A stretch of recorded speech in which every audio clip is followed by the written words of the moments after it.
Come on.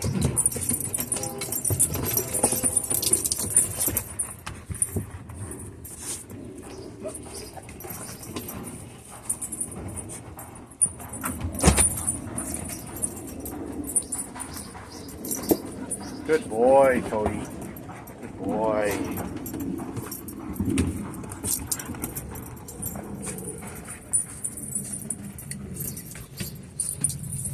Alrighty.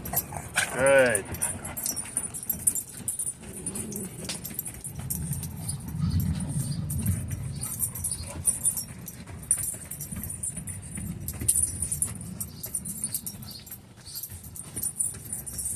Cody, leave it.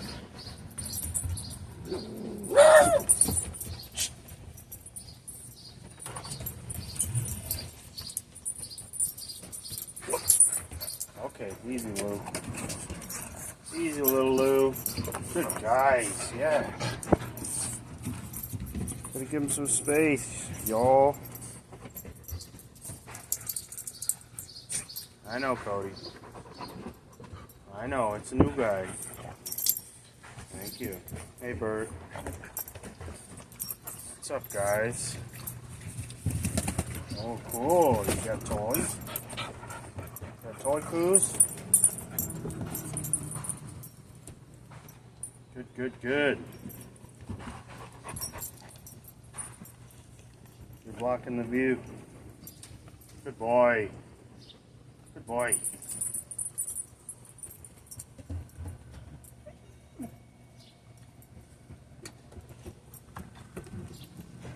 Good job. Look out. I gotta clean it. Look out. Gotta clean your pee-pee.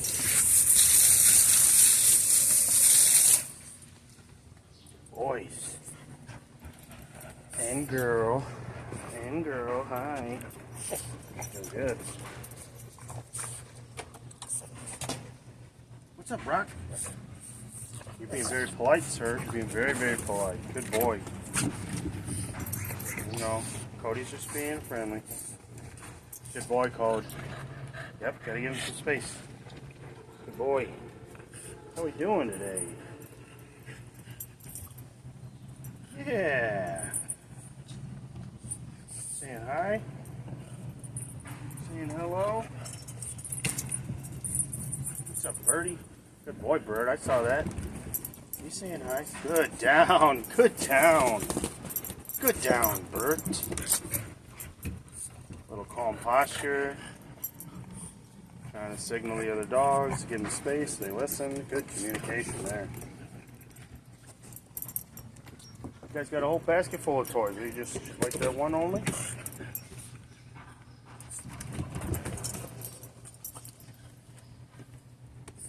Good boy, Rock. Got a whole bunch of toys. Whole bunch of toys. Whole bunch of toys. Come on.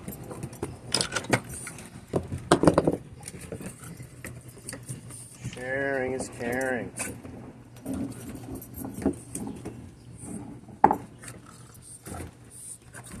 Good boy, Rock.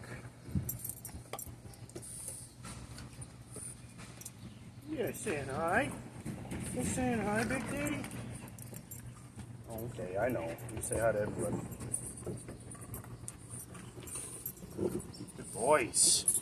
Yeah, there's a little bounce. I know, Cody. You want to be his best friend. Alright.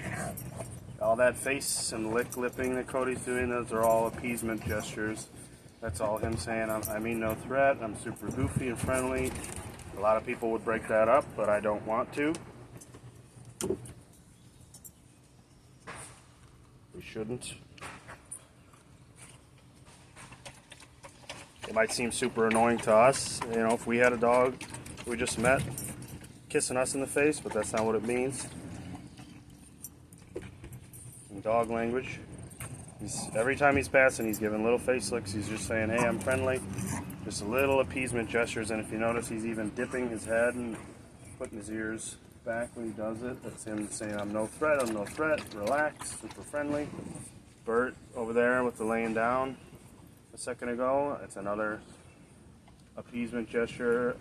Sometimes I could be submissive, but in that case it wasn't. In that case it was just, you know, it was a little bit less serious. It was more just, I just want to relax and show you guys I don't mean any threat. Good down, big mommy. We got these two already placing and relaxing. Bones, resources, little Lou saying hi. Louie's a little bit stiff, so I'm gonna watch his posture. And you notice he had a little bit of hackles, so there's just so much you can observe from these sessions. A lot of people will either mislabel or overlook. They're constantly in communication with one another, and we need to be constantly in communication with them too. So, like I said, I mean, I'm out here as a regulator. Oh, and the janitor. So I gotta go get that. But yeah, all just shaping good behavior. Everyone's being super respectful. He's got his toys in his place, toys place. Cody coming up, licking, Bubba, saying he's friendly. Good boy. I gotta go clean that up. But yeah, good job. Yeah.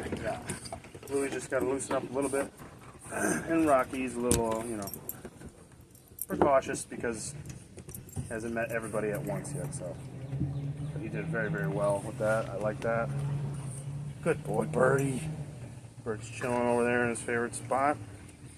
Now just remember they don't, good sit. They don't always have to be constantly, you know, actively playing in order for them to be socializing. That's not what socialization is. I always like to say, think of it, you know, when you go out to eat, you go out to the bar, right? You don't walk in and immediately kiss everyone on the lips, right? You walk in, you mind your business, you maybe wave from afar, a couple glances, a couple smiles and smirks. What are you doing? Even if you're there by yourself, drinking or eating alone, you're still socializing. You're still in a social environment. You're still constantly intaking and outputting information, body language cues, or via verbal cues, and that's what they're doing out here. So they don't need to be bouncing around playing in order for them to socialize. Us trainers especially prefer socialization to look a little bit more like this. Very respectful. A couple guys downing, one guy sitting and relaxing. A couple guys, he's frog-legging over here with his toy. They're trying to engage, but it's reciprocated, and they're out playing just fine. So paired play is great. 3 is a crowd. We don't want 3 in a group of play. 2 on is good. Everybody else can either pair or keep themselves busy, self-soothing like that. Cody walking around telling everybody I'm no threat, I'm no threat. It's also fine. Rock wanting to establish, relax in the middle, get some space. Bert wanting to relax over there, get some space. They're all sending out individual signals to each other as to how they're feeling. And we just need to make sure everything that's being put out is also being received and processed appropriately. Look at these goofballs. What are you doing? You guys are crazy. But they're great. You know, they're both shaking it off. They're both, you know, that's a sign of relaxation. She's got the slow, low wag. Now Cody's trying to engage. Lou's trying to engage with Rock, but Rock didn't want to play. So Ness came in and interrupted, and that's why you're a dog training dog. See that? Louie came over, bothered Rocky, disturbed his little down that he was trying to do to say, hey guys, I'm not a threat, but also I want some peace. Lou came over, got in his face, too much, not the same way that Cody's doing, more as demanding rather than appeasement. And then Ness jumped right off the perch, got right in between both of them and said, no thank you. He said no. So she's advocating for Rocky there in that moment. She's going to advocate for whomever is more right. That's what she's out here to do. That's why she does this every day. That's why I put in more hours than one could possibly fathom trying to train her to make the right calls. And then little guy over there, he's self-soothing instead of policing because he's not the best police dog, and he's learned that from trying to police, but, you know, overdoing it. Ness has got the perfect trainer, dog, police dog, we call it. Not like working with, you know, not a canine dog, but, you know, policing the yard, we say. She's got the perfect demeanor for that. Nice and calm, but also very, very observant, and immediately reacted when Louie came up and disturbed Rocky, and Rocky responded negatively. She didn't correct either physically. She just disrupted them body language and said break it up. They both got distracted. They broke it up. Now they're on to other things. Beautiful job. You're getting extra excited. But a lot of people will just think it's dogs walking around randomly in a playpen, and it's definitely never that. It's always intentional. Everything they're doing out here, whether that's even their mistakes, you know, can be culled a little bit and shaped into, you know, appropriate communication. So they're always outputting. They're always intaking information, constantly in communication. They're visual communicators. They don't need to talk. They don't need to bark at each other. Since the time that I've been out here, they've said a novel to each other. A novel's worth of canine communication. Very good. Rocky letting him take the resource right in front of him. Super good boy, Rock. Good boy, Rock. I saw that. Good boy, buddy. Right? Constantly shaping behavior. Constantly shaping good decisions. But you have to be aware of what's being communicated if you're going to shape it.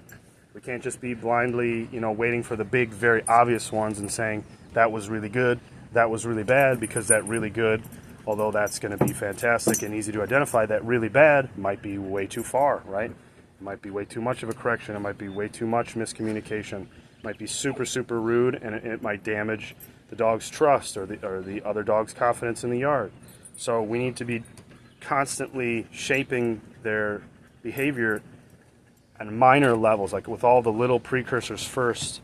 That way we can, you know, build up the good behavior and deter the really, really bad mistakes from ever happening. Good job. So he's really working on Rock to get him to play.